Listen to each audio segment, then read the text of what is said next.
इतकी बेकार परिस्थिती आहे ना सध्या. एकच रिक्वेस्ट आहे माझी, एकच रिक्वेस्ट आहे तुम्हाला सगळ्यांना सांगतो, की आपल्यात भांडत बसू नका. बघा, जी काही सिच्युएशन आहे ना, या स्टुडंट आता जो प्रोटेस्ट चालू आहे त्याची, तर यामध्ये जी मुलं मार खातात आहे, या तरुणांचा मार खाण्याला रिस्पॉन्सिबल कोण?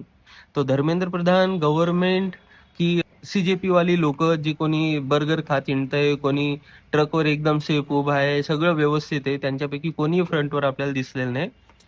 त्यांच्यानी उपोषण सुद्धा टिकलं नाही एक दिवस. तर नेमकं मार खाण्यासाठी रिस्पॉन्सिबल कोण आहे? मी म्हणतोय दोघं आहेत. त्यामुळे दोघांची बाजू घेणाऱ्यांनी एकच गोष्ट करावी, भांडत बसू नये. आपल्या आपल्या आयडिओलॉजीज असतात. प्रत्येकाने आपल्या आयडिओलॉजीज अशा प्लॅटफॉर्मवर मांडाव्यात, सोशल मीडियावर मांडाव्यात, पण एकमेकात भांडत बसू नका. कारण की मित्रांनो, हे आज आहे उद्या जाणार आहे, गॅरंटेड आहे. याच्यामध्ये कोणीच ऑनेस्ट, कोणीच आपलं एकदम भगतसिंग नाही यांच्यामध्ये. हा, अजिबात नाही. आणि ते असोत नसोत तो निर्णय नंतर होईलच.